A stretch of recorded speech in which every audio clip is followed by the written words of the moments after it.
बहुत कठिनाई उपस्थित हो जाएगी। लेकिन कोई कोई प्रश्न कर सकता है जब भाई वो चांस जो खो दिया, बाल्यावस्था से भक्ति नहीं प्रारंभ किया, तो क्या उसके लिए भी कुछ व्यवस्था है? क्यों बिल्कुल असफल हो गया? तो जो लोग ऐसा प्रश्न करते हैं तो उनका प्रश्न बिल्कुल स्वाभाविक है, और युधिष्ठिर महाराज भी ऐसा प्रश्न किए हैं।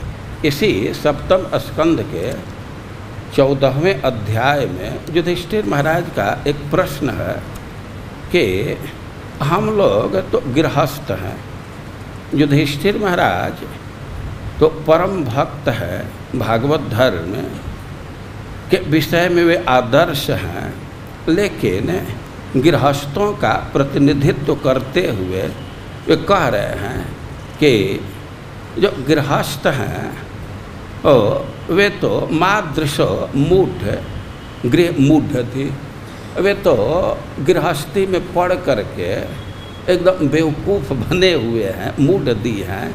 और कोई वैसा उपाय है कि एतम पदवी जेन चांजसा, ये जो वे कह रहे हैं कि कोई ऐसा उपाय बतलाइए कि एतम पदवीम का अर्थ है कि जो विरक्त लोग स्थान प्राप्त करते हैं। संन्यास धर्म का निरूपण करते हुए युधिष्ठिर महाराज बोले हैं कि जो संन्यास धर्म का ठीक से पालन करता है तो मोक्ष को प्राप्त कर जाता है। तो अब युधिष्ठिर महाराज का प्रश्न है कि गृहस्थ व्यक्ति जो अपने पुत्र परिवार में है, तो वह व्यक्ति इस पद को कैसे प्राप्त करेगा? और जो नारद जी उपदेश दिए हैं कि गृहेस्व स्थितो राजन क्रिया कुर्वन् यथोचिता वासुदेवार्पणम साक्षात उपासित महामुनि। गृहस्थी में रह करके भी वो परम पद को प्राप्त करना चाहते हैं, विरक्तों को जो गति होती है उसको प्राप्त करना चाहते हैं।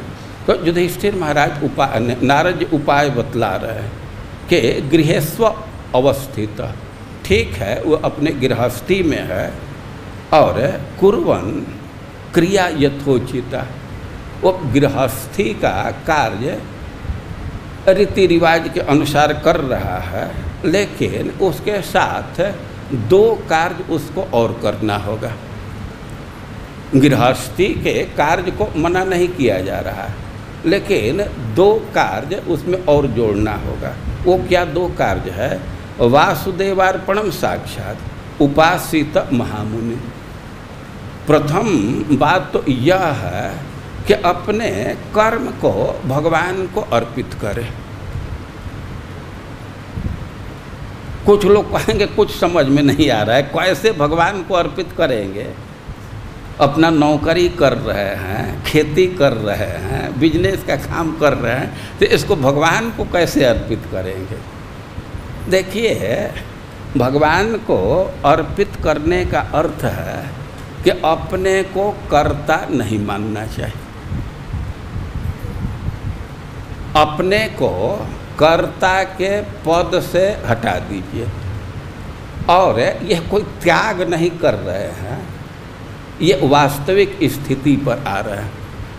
कोई भी व्यक्ति परिवार का भरण पोषण कर रहा है तो भले ही वह अहंकार करे कि हम कर रहे हैं, लेकिन विचार करने पर सब भगवान कर रहे हैं।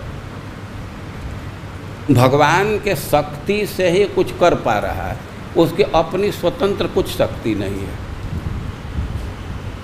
वो पहला नंबर तो इस चेतना में आ जाना चाहिए कि भाई करने वाले भगवान हैं, हम तो उनके एक यंत्र हैं, उनके तंत्र हैं, उनके प्रतिनिधि हैं। हमको एक कार्य किए हैं, दिए हैं, हम इसका निर्वहन कर रहे हैं।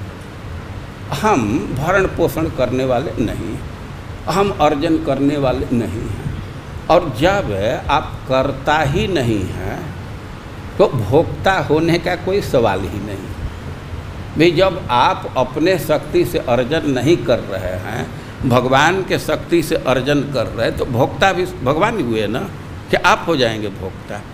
तो वासुदेव को अर्पण करने का सीधा सा अर्थ है कर्तापन और भोक्तापन के भाव का त्याग करना। हम कर्ता हैं, हम भोक्ता हैं, इस भाव का त्याग करते हुए अपने गृहस्थी का कार्य कीजिए। और उपासित महामुनि, अपने कार्य को भगवान को अर्पित कीजिए और महामुनियों की उपासना कीजिए। उपासना का अर्थ है कि उनके नज़दीक बैठिए, उनका संग कीजिए। महामुनि, देखिए जो लोग कुछ बोलते नहीं हैं उनको कहा जाता है मौनी। जो कुछ बोलेंगे नहीं तो उनको मौनी कहा जाता है। और जो केवल भगवान के नाम गुण लीला को बोलते हैं तो वे हैं महामुनि। एक चुपचाप रहना, व्यर्थ है, वचन का त्याग कर देना, यह भी अच्छा ही गुण है। मौन बहुत अच्छा गुण है, लेकिन उससे बहुत अच्छा यह है कि कोई व्यर्थ की बात न बोलें और भगवान का नाम बोलते रहें, भगवान का गुण बोलते रहें। तो जो व्यक्ति भगवान का नाम गुण बोलता रहता है उसको कहा जाता है महामुनि।